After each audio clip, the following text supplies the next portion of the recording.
Hi all, welcome to entry. അപ്പോൾ നമ്മൾ ഇന്ന് ഡിസ്കസ് ചെയ്യാൻ പോകുന്നത് നമ്മുടെ IBPS RRB എക്സാമിനെ പറ്റിയിട്ടാണ്. എക്സാമിൽ ഏറ്റവും ഇമ്പോർട്ടൻ്റ് ആയിട്ട് വരുന്ന ടൈം മാനേജ്മെന്റിനെ പറ്റിയിട്ടാണ്. അപ്പോൾ ഒരുപാട് സ്റ്റുഡൻസിന് ഡൗട്ട് ഉള്ള ഒരു ഏരിയ ആണ് എങ്ങനെയാണ് നമ്മൾ ക്വസ്റ്റ്യൻസ് ടൈം മാനേജ് ചെയ്ത് എഴുതുക എന്നുള്ളത്. അപ്പൊ അതിനെ പറ്റിയൊരു ഫുൾ ഡീറ്റെയിൽസ് ആണ് ഞാൻ ഇവിടെ പറയാൻ പോകുന്നത്. എങ്ങനെയാണ് നമ്മൾ ടൈം മാനേജ് ചെയ്യേണ്ടത്, എന്തൊക്കെയാണ് നമ്മൾ എക്സാമിന് ശ്രദ്ധിക്കേണ്ട കാര്യങ്ങൾ, ഇതൊക്കെയാണ് ഞാനിവിടെ ഡീറ്റെയിൽ ആയിട്ട് പറയാൻ പോകുന്നത്.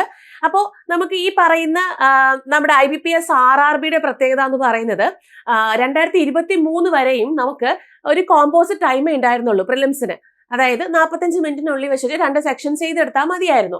പക്ഷേ 2024 തൊട്ട് നമുക്ക് ഓരോന്നിനും ടൈം ഡ്യൂറേഷൻ വന്നിട്ടുണ്ട്. അതായത് ഇപ്പോൾ റീസണിങ്ങിനാണെങ്കിൽ 25 മിനിറ്റും അതുപോലെ നമ്മുടെ QAക്ക് ആണെങ്കിൽ 20 മിനിറ്റും, അങ്ങനെ ടൈം ഡ്യൂറേഷൻ നമുക്ക് ഇൻട്രൊഡ്യൂസ് ചെയ്തു 24-ല്.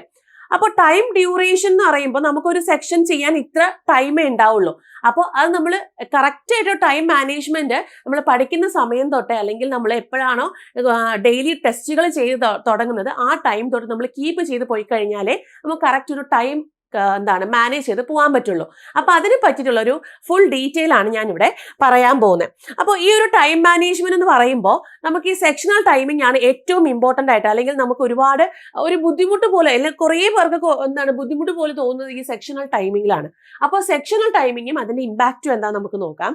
അതുപോലെ തന്നെ സീക്വൻസ് ഓഫ് ക്വസ്റ്റ്യൻസ് എങ്ങനെയാണ് നമ്മളൊരു എക്സാമിന് അല്ലെങ്കിൽ IBPS RRBയുടെ പരീക്ഷയ്ക്ക് ഏത് സീക്വൻസ് ഓഫ് ക്വസ്റ്റ്യൻസ് ആണ് നമ്മൾ ഫസ്റ്റ് അറ്റൻഡ് ചെയ്യേണ്ടത്, ഏതൊക്കെയാണ് നമ്മൾ ലാസ്റ്റിലേക്ക് വെക്കേണ്ടത്, അങ്ങനത്തെ കുറേ കാര്യങ്ങളാണ് ഞാൻ അതിനകത്ത് പറയാൻ പോകുന്നത്. ഇനി ഇന്റർഫേസും സ്ക്രോളിംഗ് ഇഷ്യൂസും കാര്യങ്ങളൊക്കെ നിങ്ങൾക്ക് വരാറുണ്ട്. അതുപോലെ തന്നെ നമ്മുടെ മനസ്സിൽ ഓർക്കേണ്ട കുറച്ച് കാര്യങ്ങളുണ്ട്. അതുപോലെ തന്നെ കുറച്ച് കാര്യങ്ങൾ നമ്മൾ അവോയ്ഡ് ചെയ്ത് കളയുകയും വേണം.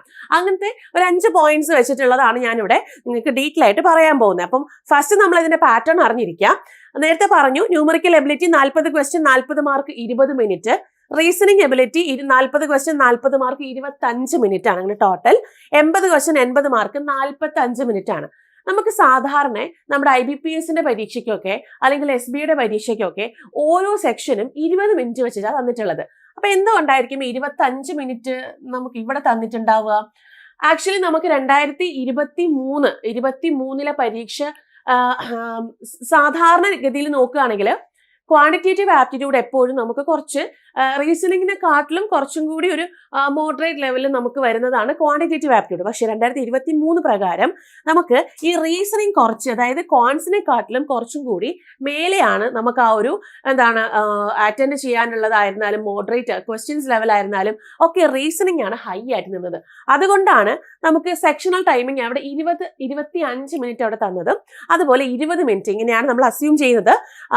അപ്പോൾ നമുക്ക് റീസണിങ് കുറച്ചൊരു കൂടി മുന്നിൽ നിൽക്കുന്നത് കൊണ്ടാണ് ഈ പറയുന്ന സെക്ഷണൽ ടൈമിംഗിൽ ഇവിടെ ചെറിയൊരു മാറ്റം വന്നിട്ടുള്ളത്. ഇനി നിങ്ങൾ എപ്പോഴും ചെയ്യുമ്പോൾ നമ്മളിപ്പോൾ ഒരു 20 മിനിറ്റ് ഒരു സെക്ഷൻ എടുത്തു, ഓട്ടോമാറ്റിക്കായിട്ട് അടുത്ത സെഷനിലോട്ട് പോവാണ്. അതായത് 20 മിനിറ്റ് കഴിഞ്ഞാൽ ഓട്ടോമാറ്റിക്കായിട്ട് നെക്സ്റ്റ് സെഷനിലേക്ക് പോവുക ചെയ്യുന്നത്. അപ്പോൾ തിരിച്ച് നമുക്ക് വീണ്ടും ആ ന്യൂമറിക്കൽ എബിലിറ്റിയിൽ പോയി നോക്കാൻ പറ്റില്ല. ആ 20 മിനിറ്റ് നമ്മൾ സ്പെൻഡ് ചെയ്യുന്ന അത്രയും നമുക്ക് സ്പെൻഡ് ചെയ്യാൻ പറ്റത്തുള്ളൂ. അപ്പോൾ നിങ്ങൾ 20 മിനിറ്റിൽ ഏറ്റവും ലാസ്റ്റിൽ നിങ്ങൾ ഇപ്പം ഇത് മെയിനായിട്ട് പറയുന്നത് ഏകദേശം ഒരു 2 to 3 മിനിറ്റ് നിങ്ങളൊന്ന് മാറ്റി വെച്ചേക്കുക. ഈ 20 മിനിറ്റിൽ നിങ്ങളൊരു 17 മിനിറ്റ് എടുക്കുക ചെയ്ത് നിങ്ങളെ സേഫ് സ്കോറൊക്കെ ചെയ്ത്, അതായത് ക്വസ്റ്റ്യൻസ് അറ്റൻഡ് ചെയ്യാൻ വേണ്ടിയിട്ട് ഒരു 17 മിനിറ്റ് ഇട്ടിട്ട് ബാക്കി 2 to 3 മിനിറ്റ്സ് ഒന്ന് ലീവ് ചെയ്തേക്കുക. എന്തിനാന്ന് വെച്ചാൽ നമ്മൾ ചിലപ്പോൾ അതായത് ചെയ്തു പോകുന്ന ഒരു ഫ്ലോയിൽ ചിലർ മാർക്ക് ഫോർ റിവ്യൂ കൊടുക്കാറുണ്ട് ക്വസ്റ്റ്യൻസിന്. മാർക്ക് ഫോർ റിവ്യൂ നമ്മളെ ഈ പറയുന്ന നമ്മുടെ ഇന്റർഫേസിന് താഴെ ഏറ്റവും താഴെ ഒരു വയലറ്റ് കളർ ബോക്സിലാണ് നമ്മൾ ആ ഒരു സംഭവം കാണുന്ന മാർക്ക് ഫോർ റിവ്യൂ. അതായത് നമ്മൾ പിന്നെ നോക്കാം എന്നുള്ള ഒരു ഗതിയിലാണ് ഈ മാർക്ക് ഫോർ റിവ്യൂ ചെയ്ത് പോകുന്നത്. ചില ക്വസ്റ്റ്യൻസ് ഇപ്പൊ ആദ്യം ചെയ്തു കിട്ടില്ല, പക്ഷെ നമുക്കറിയാം, പക്ഷെ കിട്ടിയില്ല. അപ്പൊ നമ്മൾ എന്ത് ചെയ്യും, മാർക്ക് ഫോർ റിവ്യൂ കൊടുത്തിട്ട് അടുത്ത ക്വസ്റ്റ്യനിലേക്ക് ജമ്പ് ചെയ്ത് പോവുകയാണ് ചെയ്യുന്നത്. നമ്മളവിടെ കൂടുതൽ ടൈം അവിടെ സ്പെൻഡ് ചെയ്യില്ല ആ ക്വസ്റ്റ്യൻ. അപ്പം നമ്മൾ ലാസ്റ്റിലത്തേക്ക് വെക്കുന്ന ക്വസ്റ്റ്യൻസ് ആണ്. അങ്ങനെയുള്ളവർ മാത്രം ഈ പറയുന്ന 2 to 3 മിനിറ്റ്സ് ഒന്ന് നിങ്ങൾ ലീവ് ചെയ്യാൻ വേണ്ടി നോക്കണം. കാരണം 20 മിനിറ്റ് കംപ്ലീറ്റ് ആയിട്ട് നമ്മൾ ആ സെക്ഷൻ എടുക്കുകയാണെന്നുണ്ടെങ്കിൽ നിങ്ങൾ മാർക്ക് ഫോർ റിവ്യൂ കൊടുത്തിട്ടുള്ള ക്വസ്റ്റ്യൻ ചെയ്യാനുള്ള സമയം കിട്ടില്ല. അതുകൊണ്ട് ആ മാർക്ക് ഫോർ റിവ്യൂ കൊടുക്കുന്നത് നല്ലതാണ്. നമുക്ക് പിന്നീടത്തേക്ക് ഒന്ന് റെഫർ ചെയ്ത് വീണ്ടും ഒന്നുകൂടെ ഒന്ന് അറ്റൻഡ് ചെയ്ത് നോക്കാൻ പറ്റും. മറ്റേ നമുക്ക് അറിയാം, പക്ഷെ നമ്മൾ മാർക്ക് ഫോർ റിവ്യൂ ചെയ്തിട്ടില്ല, നമ്മൾ വീണ്ടും ജമ്പ് ചെയ്ത് അടുത്ത ക്വസ്റ്റ്യൻ ചെയ്ത് പോകുമ്പോൾ ഇത് ഏത് ക്വസ്റ്റ്യൻ ആണ് ഡൗട്ട് വരും. ഏത് ക്വസ്റ്റ്യൻ ആണ് ഞാൻ അവിടെ ചെയ്യാൻ വേണ്ടി മാറ്റിയിട്ടത് എന്നുള്ളത് നമുക്ക് ഡൗട്ട് വരും. അതിനു വേണ്ടിയിട്ടാണ്, നമുക്ക് അറിയാൻ വേണ്ടിയിട്ടാണ് ഈ പറയുന്ന മാർക്ക് ഫോർ റിവ്യൂലേക്ക് കൊടുക്കാൻ പറയുന്നത്. ഇനി നിങ്ങൾ മാർക്ക് ഫോർ റിവ്യൂല് നിങ്ങൾ കൊടുത്തു, അതിന് നിങ്ങൾ ആൻസർ കൊടുത്തിട്ടുണ്ട്, പക്ഷെ ആ ക്വസ്റ്റ്യൻ ഒന്നും കൂടെ നിങ്ങളൊന്ന് റിവൈസ് ചെയ്യാൻ വേണ്ടിയിട്ട് നിങ്ങൾ മാർക്ക് ഫോർ റിവ്യൂ കൊടുത്തു, പക്ഷെ ലാസ്റ്റ് നിങ്ങൾക്ക് ടൈം കിട്ടാണ്ട് നമ്മളത് മാറ്റിയില്ല. ഈ മാർക്ക് ഫോർ റിവ്യൂലുള്ള ക്വസ്റ്റ്യനും അവരെന്ത് ചെയ്യും, അത് വെരിഫൈ ചെയ്യുന്നതായിരിക്കും. ഓക്കെ, അതുകൊണ്ട് മാർക്ക് ഫോർ റിവ്യൂ കൊടുക്കുന്നവരുടെ ശ്രദ്ധയ്ക്ക് 2 to 3 minutes നിങ്ങൾ ഒരു സെക്ഷനിൽ ലാസ്റ്റ് ഒന്ന് ഇട്ടിട്ട് ഒന്നും കൂടെ ഒന്ന് ചെയ്ത് മാർക്ക് ഫോർ റിവ്യൂ കൊടുക്കാണ്ട് തന്നെ, അതായത് നിങ്ങൾക്ക് ചെയ്ത് പോവാം, അതായത് പക്കായിട്ട് അറിയാമെന്നുണ്ടെങ്കിൽ ആൻസർ കൊടുക്കുക, ഇല്ലാന്നുണ്ടെങ്കിൽ നിങ്ങൾ അവിടെ നെഗറ്റീവിന് കൊടുക്കരുത്. അത് നിങ്ങൾ ഇപ്പം ചെയ്തില്ലായാലും പ്രശ്നമില്ല. അപ്പം ആ ഒരു കാര്യം നിങ്ങൾ ഓരോ സെക്ഷനിലും നിങ്ങളൊന്ന് മാറ്റി വെച്ചേക്കുക. ഇപ്പൊ റീസണിങ് ആയിരുന്നാലും ന്യൂമറിക്കൽ എബിലിറ്റി ആയിരുന്നാലും ലാസ്റ്റ് ഒരു 1-2 മിനിറ്റ് അല്ലെങ്കിൽ 2-3 മിനിറ്റ് നിങ്ങൾ അവിടെ ഒന്ന് ലീവ് ചെയ്തേക്കുക. അപ്പൊ ഇതൊന്നും നിങ്ങൾ എപ്പോഴാണ് ഇത് എക്സാമിന് ചെന്ന് പരീക്ഷ നോക്കേണ്ടതല്ല. നിങ്ങളിപ്പോ നമ്മുടെ മോക്ക് ടെസ്റ്റുകളൊക്കെ ചെയ്യുന്ന സമയത്ത് നിങ്ങളത് പ്രാക്ടീസ് ചെയ്ത് പോകാൻ വേണ്ടി ശ്രമിക്കാം. ഓക്കെ, ഇനി ഇതിൽ നമ്മൾ ഏറ്റവും മെയിൻ ആയിട്ട് നോക്കാൻ പോകുന്ന സെക്ഷണൽ ടൈമിംഗ്. ഇപ്പോൾ സെക്ഷണൽ ടൈമിങ്ങിന്റെ കാര്യം ഞാൻ പറഞ്ഞു. ഇങ്ങനെയാണ് നമ്മൾ സെക്ഷണൽ ടൈമിംഗ് നമ്മൾ ചെയ്യേണ്ടത്. ഇത് സെക്ഷണൽ ടൈമിംഗ് വെച്ച് തന്നെ നമ്മൾ ചെയ്യുന്ന സമയത്ത്, അതായത് പ്രാക്ടീസ് ചെയ്യുന്ന സമയത്ത് നമ്മളത് ചെയ്ത് ഓരോ ക്വസ്റ്റ്യൻസ് സെക്ഷണൽ ടൈമിംഗ് യൂസ് ചെയ്ത് തന്നെ ചെയ്യാം. അപ്പൊ ടൈം മാനേജ്മെന്റ് നമുക്ക് അങ്ങനെ വരത്തുള്ളൂ. അതായത് ഇപ്പൊ നിങ്ങൾ ഒരു ഫൗണ്ടേഷൻ ലെവൽ കഴിഞ്ഞു, അതായത് ബേസിക്സ് ആയിട്ടുള്ള എല്ലാ കാര്യങ്ങളും സിലബസ് കംപ്ലീറ്റ് ആയിട്ട് നിങ്ങൾ കഴിഞ്ഞു. അത് കഴിഞ്ഞ് നിങ്ങൾ ഓരോ ക്വസ്റ്റ്യനും ഓരോ ടോപ്പിക്കും ഇപ്പോൾ ക്വസ്റ്റ്യൻ സ്റ്റാർട്ട് ചെയ്യണം. 10 ക്വസ്റ്റ്യൻ 15 ക്വസ്റ്റ്യൻ വീതം വെച്ച് ഒരു ടോപ്പിക് നിങ്ങൾ ചെയ്യുവാണെന്നുണ്ടെങ്കിൽ നിങ്ങൾ അതിന് ഒരു ടൈം കൊടുക്കുക. ഒരു 10 മിനിറ്റ്, ഇനി 10 ക്വസ്റ്റ്യൻ നിങ്ങളൊരു 10 മിനിറ്റ് അല്ലെങ്കിൽ ഒരു 5 മിനിറ്റ് കൊടുക്കുക. എന്നിട്ട് ഈ 10 ക്വസ്റ്റ്യൻ ചെയ്യാം. ഇങ്ങനെ അപ്പോൾ ആദ്യം ചിലപ്പോൾ നിങ്ങൾക്കൊരു 5 ക്വസ്റ്റ്യനെ ചെയ്യാൻ പറ്റുള്ളൂ, 5 മിനിറ്റിൽ ഈ 10 ക്വസ്റ്റ്യനിൽ 5 ക്വസ്റ്റ്യൻ ചെയ്യാൻ പറ്റുള്ളൂ.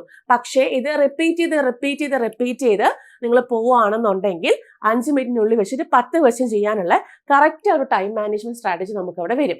അത് ഈ പ്രാക്ടീസിങ് മാത്രമാണ് ടൈം നമുക്ക് കറക്റ്റ് ആയിട്ട് ഒരു ക്വസ്റ്റ്യന് ഇത്ര സമയം സ്പെൻഡ് ചെയ്താൽ മതി എന്നുള്ളൊരു നോളജ് ആണ് നമുക്ക് അവിടെ വേണ്ടത്. ഓക്കെ, ഇനി നെക്സ്റ്റ് എന്ന് പറയുന്നത് നമ്മുടെ ക്വസ്റ്റ്യൻസ് ആണ്. ഞാൻ പറഞ്ഞു സീക്വൻസ് ഓഫ് ക്വസ്റ്റ്യൻസ്. എക്സാമിന് ചെന്നിരിക്കുമ്പോൾ ക്വസ്റ്റ്യൻസിൽ ഏതാണ് ഇമ്പോർട്ടന്റ് ആയിട്ട് നിങ്ങൾ നോക്കേണ്ടത്.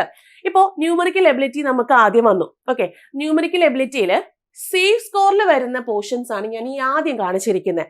Approximation, quadratic equation, number series, ഇത്രയും കാര്യങ്ങൾ നിങ്ങൾ ആദ്യമേ ചെയ്യണം.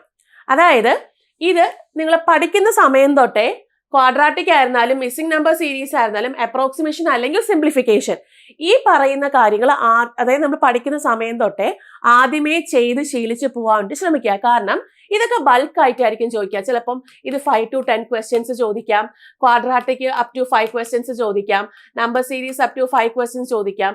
ഇതിൽ നമ്മുടെ നമ്പർ സീരീസിൽ മിസ്സിംഗ് നമ്പർ സീരീസ് നമുക്ക് വളരെ ബുദ്ധിമുട്ടായിട്ട് വരില്ല. പക്ഷേ ചിലവർക്ക് ഈ പറയുന്ന റോങ് നമ്പർ സീരീസ് ബുദ്ധിമുട്ടായിട്ട് വരാറുണ്ട്. അപ്പൊ അങ്ങനെയുള്ളവർ എന്ത് ചെയ്യണം, മിസ്സിംഗ് നമ്പർ സീരീസ് അറിയാമെന്നുണ്ടെങ്കിൽ, അതായത് നമുക്ക് ചോദിച്ചുള്ള മിസ്സിംഗ് നമ്പർ സീരീസ് ആണെങ്കിൽ അത് ഈ ഒരു രീതിയിൽ ചെയ്യാം.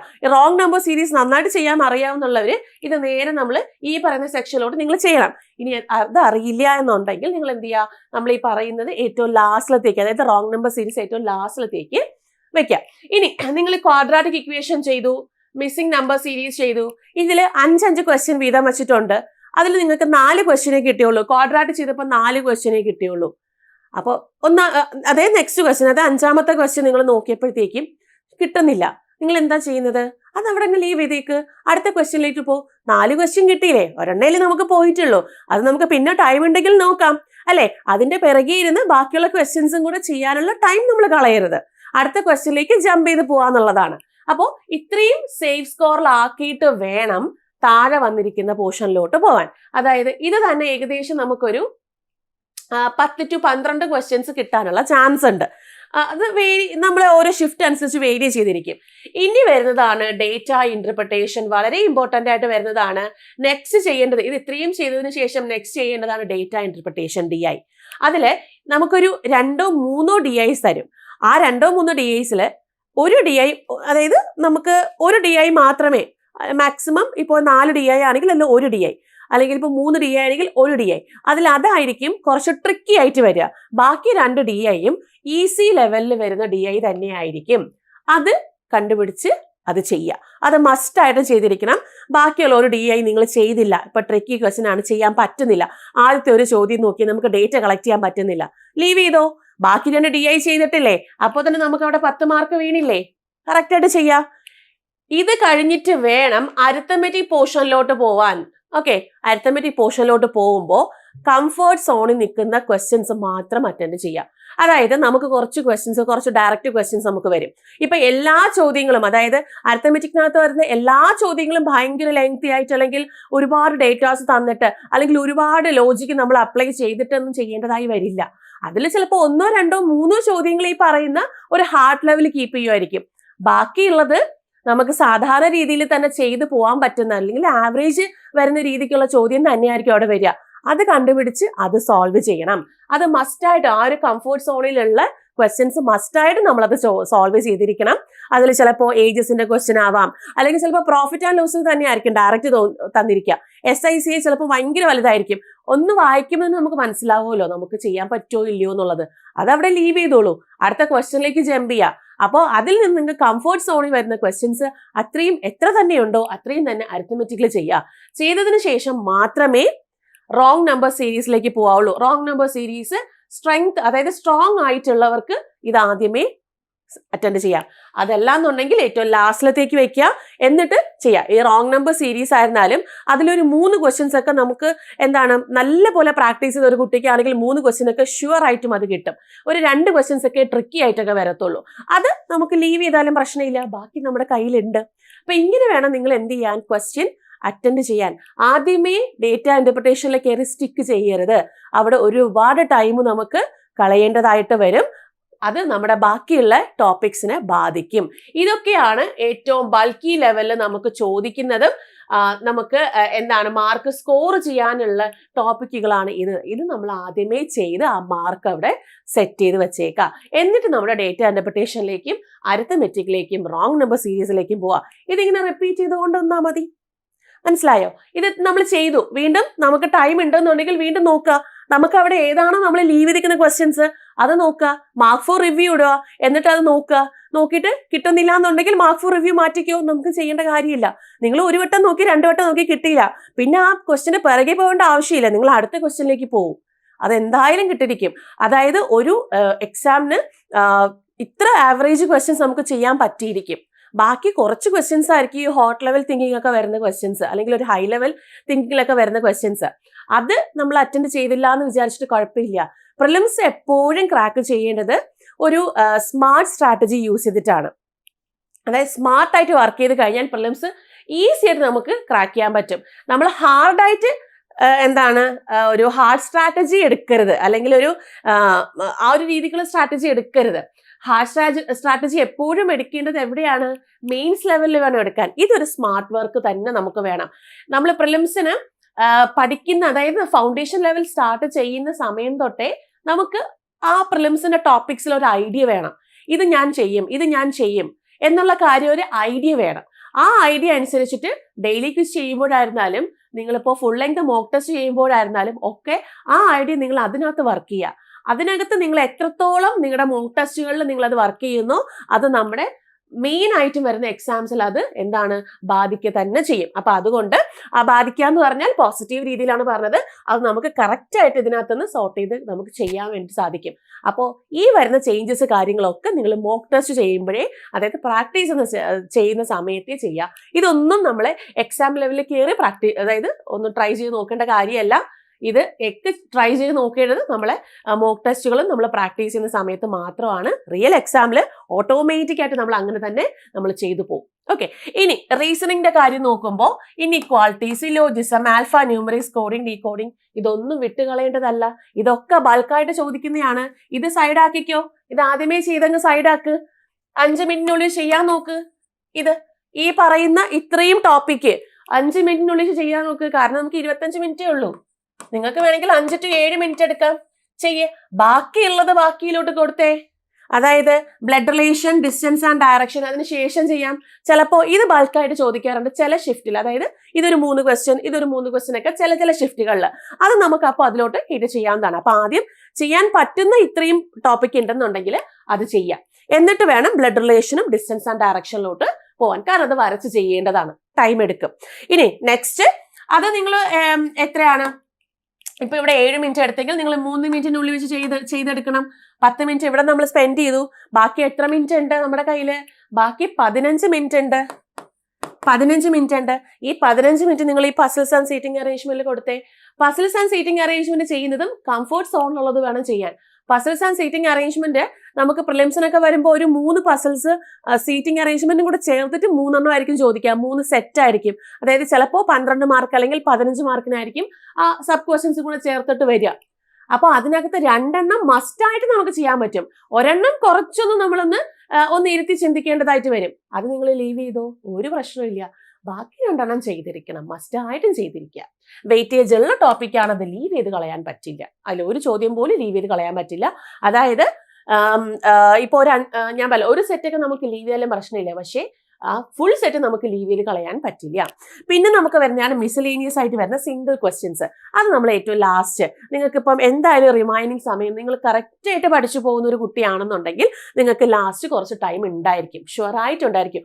1-2 മിനിറ്റ് നിങ്ങൾക്ക് അത് മിച്ചം വരും. ആ സമയത്ത് മിസലേനിയസ് ആയിട്ട് വരുന്ന സിംഗിൾ ക്വസ്റ്റ്യൻസ് ചുമ്മാ നമുക്ക് എഴുതി ഓരോന്ന് ഒരു ക്വസ്റ്റ്യൻ തന്നിട്ട് അതിൽ നിന്ന് നമ്മൾ കളക്ട് ചെയ്ത് എഴുതാനുള്ള കാര്യങ്ങൾ മാത്രമേ ഉണ്ടാവുള്ളൂ. അത് നമുക്ക് ഏറ്റവും ലാസ്റ്റിലത്തേക്ക് അങ്ങ് മാറ്റി വയ്ക്കാം. ഓക്കെ, ഇങ്ങനെ നിങ്ങളൊന്ന് അറ്റൻഡ് ചെയ്ത് നോക്കുമ്പോൾ അത് എക്സാമിന് ഇപ്പോഴേ ഫ്രഷ് ആയിട്ട് കയറി അറ്റൻഡ് ചെയ്യണം എന്നല്ല, മോക്ക് ടെസ്റ്റുകൾ പ്രാക്ടീസ് ചെയ്യുന്ന സമയത്തെ നിങ്ങൾ എന്ത് ചെയ്യുക, ഈ രീതിക്ക് തന്നെ അറ്റൻഡ് ചെയ്ത് നോക്കുക. നമുക്ക് ഒരു സ്മാർട്ട് സ്ട്രാറ്റജി മാത്രമല്ല, നമുക്കൊരു ലോജിക്ക് അവിടെ വർക്ക്ഔട്ട് ആവും.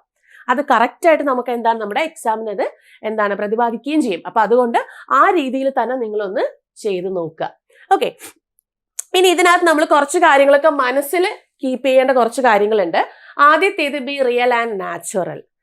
അതായത് ഇപ്പൊ ബി റിയൽ ആൻഡ് നാച്ചുറൽ എന്ന് പറയുമ്പോൾ നിങ്ങളിപ്പോ ഇപ്പോ സ്പീഡ് റേറ്റിന്റെ കാര്യം പറയാം. സ്പീഡ് റേറ്റിൻ്റെത് ഓക്കെ, അതായത് ഇപ്പോൾ ഒരു ക്വസ്റ്റ്യൻ നിങ്ങൾ ചെയ്യാണ്, ഒരു ക്വസ്റ്റ്യൻ ഇപ്പോൾ ഒരു DAയുടെ ഒരു ക്വസ്റ്റ്യൻ ചെയ്യാണ്, റീഡിംഗ് റേറ്റിന്റെ കാര്യം ഇപ്പം DAയുടെ അല്ലെങ്കിൽ പസിൽസിന്റെ ക്വസ്റ്റ്യൻ ചെയ്യാണ്, പക്ഷെ ലെങ്തി ആയിട്ട് വരുന്നതാണല്ലോ.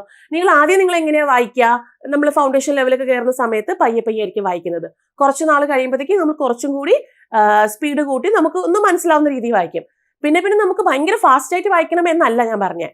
ഒരു സെന്റൻസ് കാണുമ്പോൾ നമ്മുടെ മനസ്സിൽ പിക്ക് ചെയ്യണം, അങ്ങനത്തെ രീതിയിൽ ചെയ്യാം. ഇപ്പോൾ A is to the third left of B, ബിയുടെ തേർഡ് ലെഫ്റ്റിലാണ് A ഇരിക്കുന്നത്. വായിച്ചെടുക്കരുത്. ആ ഒരു സെന്റൻസ് നമ്മൾ കാണുമ്പോൾ തന്നെ നമ്മുടെ മനസ്സിലുണ്ടാവണം. ആ സർക്കിളില് ബി എന്ന് പറയുന്ന ബിയുടെ തേർഡ് ലെഫ്റ്റ് ആയിട്ട് A വരണം. ലെഫ്റ്റ് റൈറ്റ് ഏതാണ് മാർക്ക് ചെയ്യുക, വരയ്ക്കുക. അവിടെ വീണ്ടും അത് വായിക്കാനുള്ള ഒരു ഇത് വരത്തില്ല. അപ്പം ആ ഒരു സ്പീഡിംഗ് റേറ്റിൽ റീഡിംഗ് റേറ്റ് ആയിരിക്കും നിങ്ങൾ കറക്റ്റ് ആയിട്ട്, അതായത് നിങ്ങളായിട്ട് നിന്ന് തന്നെ നിങ്ങളത് കറക്റ്റ് ആയിട്ട്, അതായത് അത് ഒത്തിരി പ്രാക്ടീസ് ചെയ്ത് വരുമ്പോഴത്തേക്കും ഈ പറയുന്ന കാര്യങ്ങളൊക്കെ ഓട്ടോമാറ്റിക്കായിട്ട് വർക്ക് ആവുന്ന കേസുകളാണ്. അപ്പം ബി റിയൽ ആൻഡ് നാച്ചുറൽ ആയിരിക്കുക നിങ്ങൾ. ഓക്കെ, നെക്സ്റ്റ് എന്ന് പറയുന്നത് ഒരുപാട് ടൈം, ഒരു പർട്ടിക്കുലർ ക്വസ്റ്റ്യൻ ഒരുപാട് ടൈം നിങ്ങൾ സ്പെൻഡ് ചെയ്യാതിരിക്കുക. ഒരു ക്വസ്റ്റ്യൻ എടുത്തു, അത് ഒരു വട്ടം വായിച്ചു, ഒരു വട്ടവും കൂടെ വായിക്കുക. എന്നിട്ടും കിട്ടുന്നില്ല എന്നുണ്ടെങ്കിൽ പെട്ടെന്ന് അടുത്ത ക്വസ്റ്റ്യനിലേക്ക് പോവുക. അല്ലാതെ നമുക്ക് അത് തന്നെ കിട്ടണം, അത് കിട്ടിയിട്ടേ ഞാൻ അടുത്തതിലേക്ക് പോകുള്ളൂ എന്ന് വിചാരിച്ചിരുന്നാൽ ബാക്കിയുള്ള ഒരു ക്വസ്റ്റ്യൻ നമുക്ക് അറ്റൻഡ് ചെയ്യാൻ പറ്റാതെ ആയിപ്പോ. അതങ്ങനെ ഒന്ന് മനസ്സിൽ ഓർക്കുക. Do not go after numbers.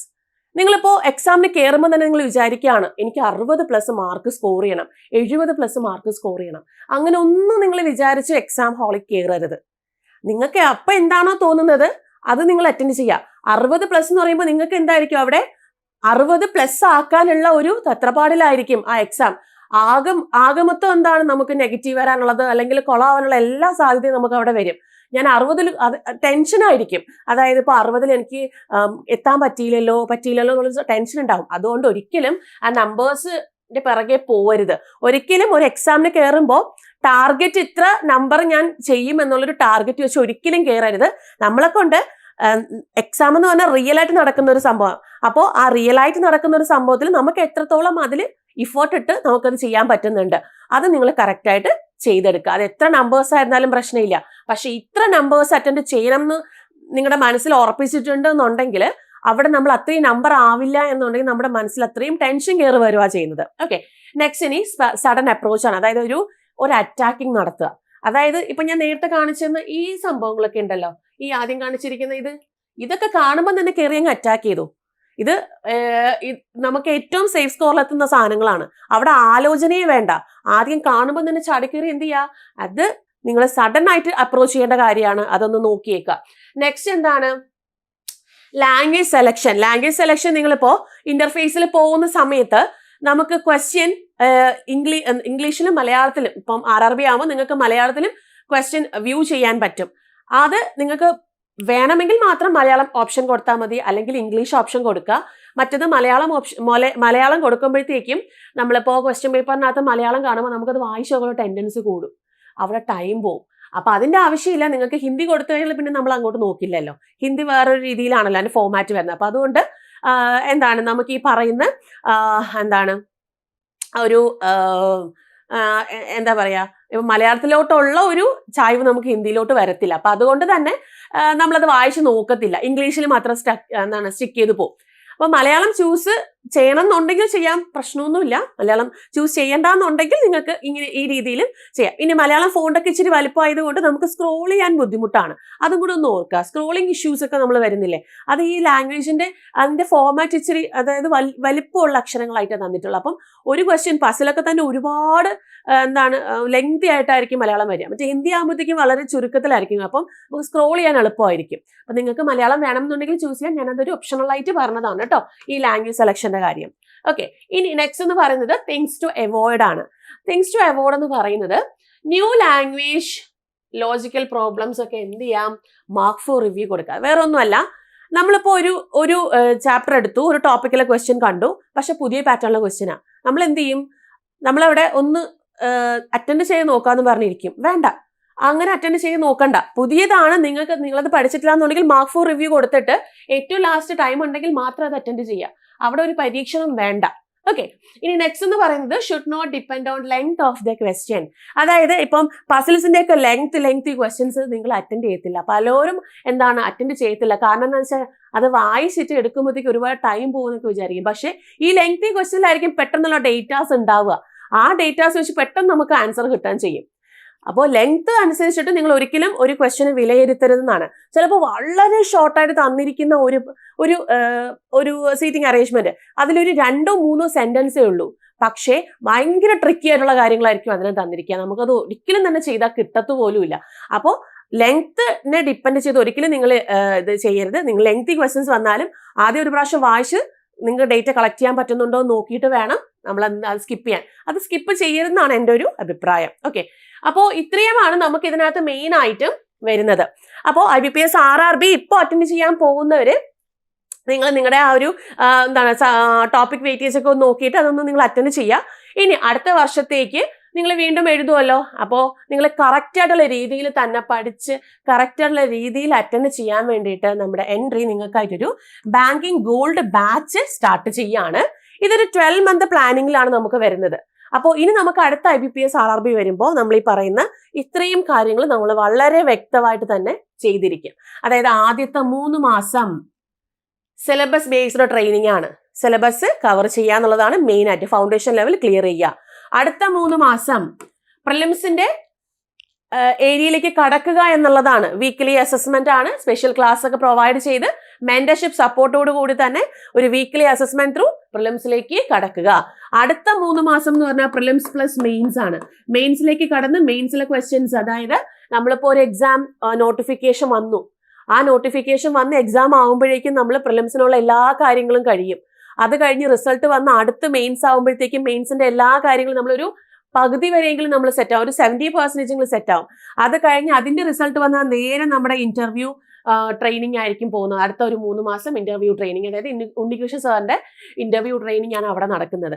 ഇങ്ങനെയാണ് നമ്മുടെ ആ ഒരു ബാങ്കിങ്ങിന്റെ ഗോൾഡ് ബാച്ചിന്റെ സ്ട്രക്ചർ പോകുന്നത്. ഓക്കെ, അപ്പൊ ഈ ഒരു ലെവലിലായിരിക്കും നമ്മുടെ ക്ലാസ്സസും കാര്യങ്ങളും ഒക്കെ നടക്കുന്നത്. അപ്പോൾ ഒട്ടും തന്നെ നിങ്ങൾ മടിച്ചു നിൽക്കരുത്. അടുത്ത വർഷത്തേക്ക് ഇനിയും സമയം ഉണ്ടല്ലോ, ഇല്ല. അതായത് നമുക്ക് നോട്ടിഫിക്കേഷൻ വന്നിട്ട് പഠിക്കാനിരുന്നു കഴിഞ്ഞാൽ നമുക്ക് എവിടെയും എത്തില്ല. അപ്പോൾ ഇപ്പോൾ നല്ലൊരു ഗോൾഡൻ ഓപ്പർച്യൂണിറ്റിയാണ്. അടുത്ത വർഷത്തേക്കുള്ള പ്രിപ്പറേഷൻ ഇപ്പൊ സ്റ്റാർട്ട് ചെയ്തോളൂ. അടുത്ത വർഷം എല്ലാവരും, നമ്മൾ ഒരുപാട് വീഡിയോസ് ഒക്കെ നമ്മൾ കാണുന്നുണ്ട്, ഫസ്റ്റ് അറ്റംപ്റ്റിൽ ഞാൻ ക്ലിയർ ചെയ്തു. എങ്ങനെ ഫസ്റ്റ് അറ്റംപ്റ്റിൽ ക്ലിയർ ചെയ്യുക? കറക്റ്റ് ടൈമിങ്ങിൽ അവർ സ്റ്റാർട്ട് ചെയ്തെന്ന് കൊണ്ടാണ്. അതായത് നോട്ടിഫിക്കേഷൻ വരുന്ന സമയത്ത് ഇപ്പോൾ നിങ്ങൾ സ്റ്റാർട്ട് ചെയ്യാണ്, നവംബർ ആണ്, അടുത്ത ജൂണിലാവും നമുക്ക് നോട്ടിഫിക്കേഷൻസ് സ്റ്റാർട്ട് ചെയ്യുക. അപ്പോൾ ഇത്രയും മാസത്തെ കഷ്ടപ്പാടാണ് അവരെ ഫസ്റ്റ് അറ്റംപ്റ്റിൽ ക്ലിയർ ചെയ്യുന്നത്. അങ്ങനെ നിങ്ങൾക്ക് ആവണ്ടേ? അപ്പോൾ ഇപ്പൊ തന്നെ സ്റ്റാർട്ട് ചെയ്തോ. ഇതേ ലെവലില് കംപ്ലീറ്റ് കാര്യങ്ങൾ, അതായത് ഇതിനകത്ത് നിങ്ങൾക്ക് സ്പെഷ്യലി വരുന്ന ഒത്തിരി കാര്യങ്ങൾ നമുക്ക് ഒരു സൂപ്പർ 30 ബാച്ച് അനുസരിച്ചാണ് ഇത് വരുന്നത് കേട്ടോ. അതായത് ഇൻഡിവിജ്വൽ അറ്റൻഷനോട് കൂടിയാണ് നമുക്ക് ഈ ബാച്ചസും കാര്യങ്ങളൊക്കെ വരിക. ഈ ഒരു സ്റ്റഡി ത്രൂ കിട്ടിയിട്ടുള്ള റിസൾട്ടുകളാണ് നമ്മൾ ഈ കാണിച്ചിട്ടുള്ളത്. അതായത് ഇപ്പോൾ കഴിഞ്ഞിട്ടുള്ള NICL AOയുടെ പ്രിലിംസ് റിസൾട്ടാണ്, അതുപോലെ OICL അസിസ്റ്റന്റ് പ്രിലിംസിന്റെ റിസൾട്ടാണ്, അതുപോലെ നമ്മുടെ IBPS SOന്റെ റിസൾട്ട്, POയുടെ റിസൾട്ട്, ഇപ്പൊ കഴിഞ്ഞിട്ടുള്ള 2025 റിസൾട്ടിന്റെ ബേസ് ചെയ്തിട്ടുള്ളതാണ് നമ്മളിവിടെ കാണിച്ചിട്ടുള്ളത്. അപ്പോൾ ഇതെല്ലാം നമ്മുടെ ഗോൾഡ് ബാച്ച് ത്രൂ നമ്മളിലേക്ക് എത്തുന്ന റിസൾട്ടുകളാണ്. അപ്പൊ അത്രയും തന്നെ രീതിയിലാണ് ആ ഒരു സ്റ്റഡിയും കാര്യങ്ങളും ഒക്കെ പോകുന്നത്. അപ്പം നമ്മുടെ ബാച്ചിനെ പറ്റി എന്തെങ്കിലും ഡൗട്ട്സ് കാര്യങ്ങളൊക്കെ ഉണ്ടെന്നുണ്ടെങ്കിൽ ഈ ഒരു കോൺടാക്ട് നമ്പറിലേക്ക് വിളിച്ച് നിങ്ങൾക്ക് ചോദിക്കാവുന്നതാണ്. അപ്പോൾ ഇത്രയും കാര്യങ്ങളാണുള്ളത്. അതുപോലെ തന്നെ നമ്മുടെ ഈ പറയുന്ന ബാങ്ക് എക്സാമുകളെ പറ്റിയിട്ടുള്ള അപ്ഡേറ്റ്സും കാര്യങ്ങളൊക്കെ അറിയാൻ വേണ്ടിയിട്ട് നമ്മുടെ എൻട്രി ബാങ്കിങ് ചാനൽ എല്ലാവരും ഫോളോ ചെയ്യുക. അതുപോലെ നമ്മുടെ അതിനടുത്തുള്ള ഒരു ബെല്ലൈക്കൺ ഉണ്ട്, അതൊന്ന് ഇനേബിൾ ചെയ്തേക്കുക. അപ്പൊ നിങ്ങൾക്ക് അപ് ടു ഡേറ്റ് ഉള്ളതെല്ലാം നോട്ടിഫിക്കേഷനിൽ വരും. കറക്റ്റ് ആയിട്ട് അപ്ഡേറ്റ് ചെയ്ത് പോവാം. ഒരു ഓപ്പർച്യൂണിറ്റി പോലും മിസ് ആക്കാണ്ട് നിങ്ങൾ അപ്ഡേറ്റ് ചെയ്ത് പോവാം കേട്ടോ. അപ്പൊ നമുക്ക് എന്തായാലും അടുത്ത ക്ലാസ്സിൽ വീണ്ടും കണ്ടുമുട്ടാം പുതിയ ടോപ്പിക്കായിട്ട്. അപ്പൊ എല്ലാവർക്കും താങ്ക് യു, ബൈ.